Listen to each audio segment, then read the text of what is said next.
Hello and welcome. Do you want to speak English better? Let me show you how to practice speaking using ChatGPT. Step 1. Do a role play. Ask ChatGPT to pretend. You can say, "Pretend you are a waiter. I will order food," or "Pretend you are a travel agent.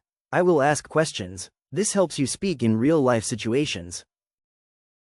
Step 2. Try the shadowing method.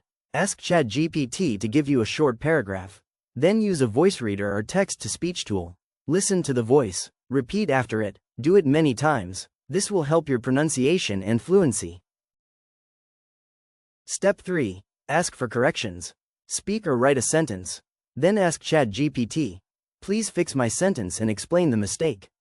You will learn grammar and speak more clearly. Bonus tip: record yourself. Use your phone or computer. Record your voice when speaking English. Then listen and compare it with ChatGPT's voice. It's a great way to hear your progress.